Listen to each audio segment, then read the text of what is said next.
Hi, I'm Carrie-Anne and welcome to Crash Course Computer Science. Today we start our journey up the ladder of abstraction, where we leave behind the simplicity of being able to see every switch and gear, but gain the ability to assemble increasingly complex systems.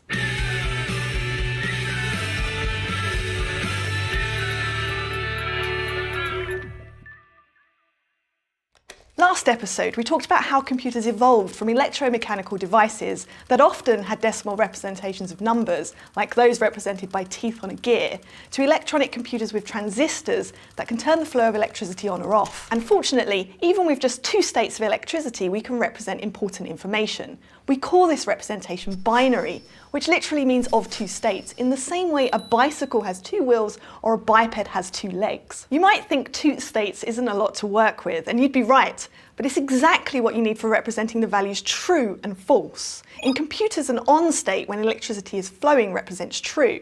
The off state, no electricity flowing, represents false. We can also write binary as ones and zeros instead of trues and falses. They are just different expressions of the same signal. But we'll talk about that in the next episode. Now, it is actually possible to use transistors for more than just turning electrical current on and off, and to allow for different levels of current. Some early electronic computers were ternary, that's 3 states, and even quinary using 5 states. The problem is, the more intermediate states there are, the harder it is to keep them all separate.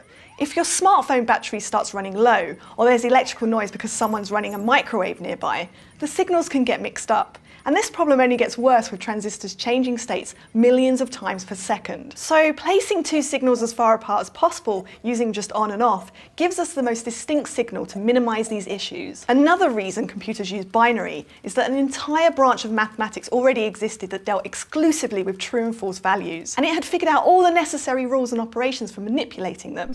It's called Boolean algebra. George Boole, from which Boolean algebra later got its name, was a self-taught English mathematician in the 1800s. He was interested in representing logical statements that went under, over and beyond Aristotle's approach to logic, which was, unsurprisingly, grounded in philosophy. Boole's approach allowed truth to be systematically and formally proven through logic equations, which he introduced in his first book, The Mathematical Analysis of Logic, in 1847. In regular algebra, the type you probably learned in high school, the values of variables are numbers, and operations on those numbers are things like addition and multiplication. But in Boolean algebra, the values of variables are true and false, and the operations are logical. There are 3 fundamental operations in Boolean algebra: a not, an and an or operation. And these operations turn out to be really useful, so we're going to look at them individually. A not takes a single Boolean value, either true or false, and negates it.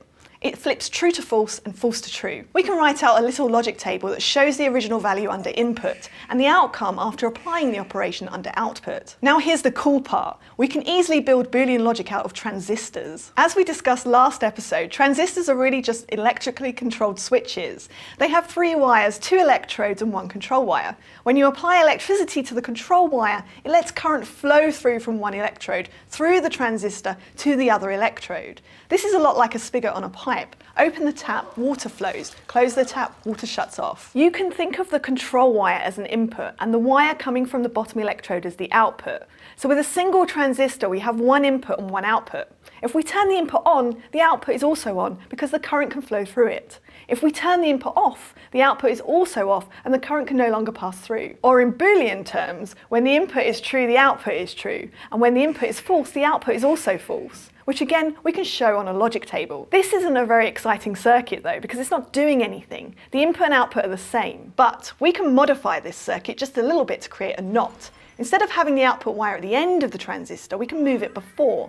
If we turn the input on, the transistor allows current to pass through it to the ground, and the output wire won't receive that current, so it will be off. In our water metaphor, grounding would be like if all the water in your house was flowing out of a huge hose, so there wasn't any water pressure left for your shower. So in this case, if the input is on, output is off. When we turn off the transistor though, current is prevented from flowing down it to the ground. So instead, current flows through the output wire. So the input will be off and the output will be on. And this matches our logic table for not. So congrats, we just built a circuit that computes not. We call them not gates, and we call them gates because they're controlling the path of our current. The AND Boolean operation takes 2 inputs, but still has a single output.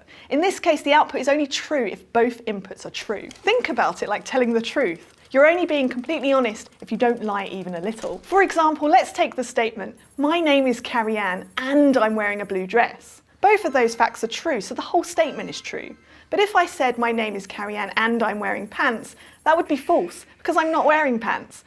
Or trousers, if you're in England. The Carrie-Anne part is true, but a true and a false is still false. If I were to reverse that statement, it would still obviously be false. And if I were to tell you two complete lies, that is also false. And again, we can write all of these combinations out in a table. To build an AND gate, we need two transistors connected together so we have our two inputs and one output. If we turn on just transistor A, current won't flow because the current is stopped by transistor B. Alternatively, if transistor B is on, but transistor A is off, same thing, the current can't get through. Only if transistor A and transistor B are on does the output wire have current. The last Boolean operator is OR, where only one input has to be true for the output to be true. For example, my name is Margaret Hamilton or I'm wearing a blue dress. This is a true statement because although I'm not Margaret Hamilton, unfortunately, I am wearing a blue dress. So the overall statement is true. An OR statement is also true if both facts are true. The only time an OR statement is false is if both inputs are false. Building an OR gate from transistors needs a few extra wires. Instead of having two transistors in series, one after the other, we have them in parallel.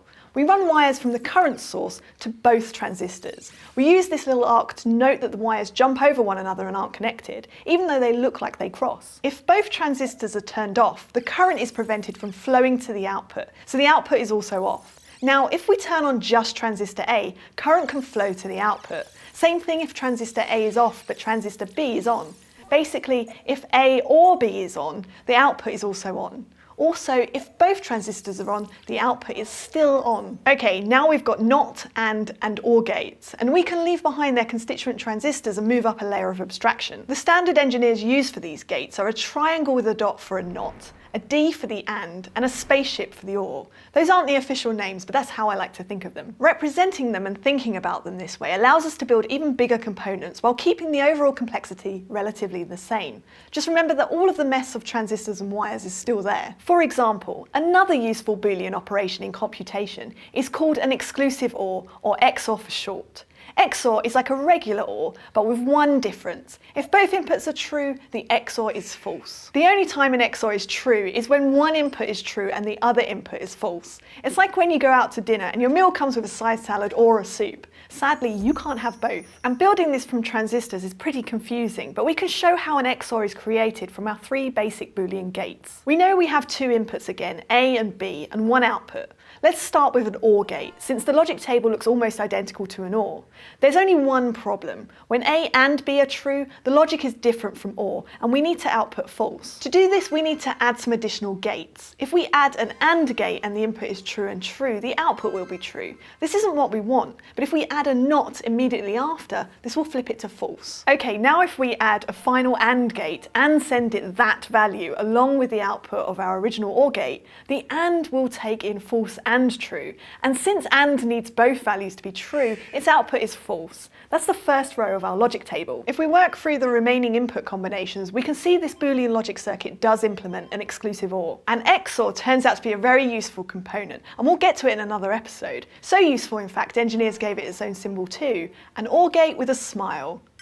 But most importantly, we can now put XOR into our metaphorical toolbox and not have to worry about the individual logic gates that make it up, or the transistors that make up those gates, or how electrons are flowing through a semiconductor, moving up another layer of abstraction. When computer engineers are designing processors, they rarely work at the transistor level and instead work with much larger blocks, like logic gates, and even larger components made up of logic gates, which we'll discuss in future episodes. And even if you are a professional computer programmer, it's not often that you think about how the logic that you are programming is actually implemented in the physical world by these teeny tiny components. We've also moved from thinking about raw electrical signals to our first representation of data, true and false. And we've even gotten a little taste of computation. With just the logic gates in this episode, we could build a machine that evaluates complex logic statements, like if name is John Green and after 5 p.m. or is weekend and near Pizza Hut, then John will want pizza equals true.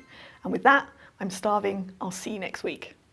Crash Course Computer Science is produced in association with PBS Digital Studios. At their channel, you can check out a playlist of shows like Gross Science, ACS Reactions, and The Art Assignment. This episode was filmed at the Chad and Stacey Emigolt Studio in Indianapolis, Indiana, and it was made with the help of all these nice people and our wonderful graphics team, Thought Cafe. Thanks for watching, and try turning it off and then back on again.